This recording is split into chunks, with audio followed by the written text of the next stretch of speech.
નમસ્કાર ખેડૂત મિત્રો, આજે ખેડૂતો માટે એક સારા સમાચાર આવ્યા છે. તે સમાચાર છે કે જે ટેકોના ભાવે ખરીદી કરવામાં આવતી હતી સરકાર દ્વારા, તે ખરીદી હવેથી વધારે કરવામાં આવશે. જેની અંદર છે બાજરી છે, જુવાર છે, મકાઈ છે. આ વસ્તુમાં જે ખરીદી કરવામાં આવતી ટેકાના ભાવે, એમાં જથ્થામાં વધારો કર્યો છે. એટલે ખેડૂત દ્વારા જે આ વેચવામાં આવતો એ પહેલાં ઓછું ધાન લેવામાં આવતું, હવે એનો જથ્થો વધારવામાં આવ્યો છે. એટલે સરકાર દ્વારા એક સારો નિર્ણય લેવામાં આવ્યો છે. અને જીતુભાઈ વાઘણી દ્વારા લાઈવ થઈ અને આ માહિતી આપવામાં આવી છે. તો દરેક ખેડૂત મિત્રોને મારી અપીલ છે કે જે ઓનલાઈન અરજી કરવાની હોય તે ઓનલાઈન અરજી કરી દે. એટલે ચાલો તો આપણે જોઈએ જીતુભાઈ વાઘણીએ શું કહ્યું અને ટેકાના ભાવે કેટલી ખરીદી કરવામાં આવશે તેની માહિતી પૂરી લઈએ. નમસ્કાર.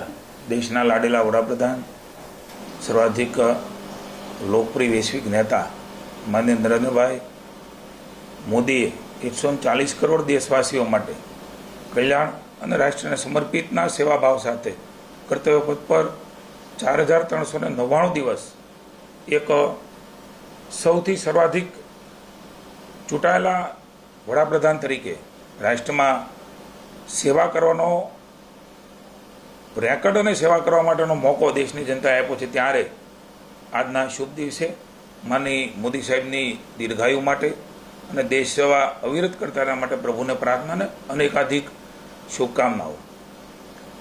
રાજ્યના મુખ્યમંત્રી શ્રી ભૂપેન્દ્રભાઈ મોદી સાથે વિચાર વિમર્શ બાદ કિસાન સંઘના શ્રી જગમલભાઈ પ્રમુખ શ્રી, મહામંત્રી શ્રી આર કે પટેલ, નરેન્દ્રભાઈ પટેલ, અમૃતભાઈ પટેલ અને અન્ન નાગરિક પુરવઠાના માનનીય મંત્રી શ્રી રમણભાઈ સોલંકી અને હું વિચાર વિમર્શ કર્યા બાદ એક ખેડૂતોના હિતમાં મહત્વનો નિર્ણય રાજ્યની સરકારે ભૂપેન્દ્રભાઈના માર્ગદર્શનથી ભૂપેન્દ્રભાઈ સાથે ચર્ચા કરીને લીધો છે.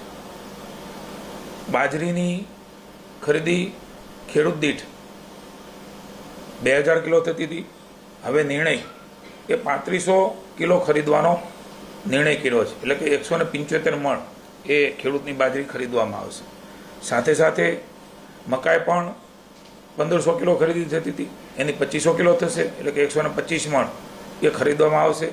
સાથે જુવાર 1000 મણ ખરીદાતી હતી, એ 1700 મણ એ ખરીદવામાં આવશે. એટલે કે 85 મણની ખેડૂત ખરીદી એ ખેડૂતોના હિતમાં માની મુખ્યમંત્રી ભૂપેન્દ્રભાઈના માર્ગદર્શન નીચે માની વડાપ્રધાનશ્રીએ MSP પ્રાઇસ જે પ્રકારે ખેડૂતોના હિતમાં વધારી રહ્યા છે અને ખરીદી થઈ રહી છે, એટલે ખેડૂતોના લાભમાં એક વધારાનો નિર્ણય કિસાન મોરચાના સૌ આગેવાનો સાથે બેસીને એમની લાગણીને ધ્યાનમાં રાખીને રાજ્યની સરકારે કર્યો છે. અને આ પ્રમાણેની ખરીદી હવે રાજ્યની સરકાર એ અન્ન નાગરિક પુરવઠો માની રમણભાઈ સોલંકીનો વિભાગ આ કામ કર્યું છે, ત્યારે એ વિભાગ દ્વારા આ ખરીદી હવે આ પ્રકારે કરવામાં આવશે.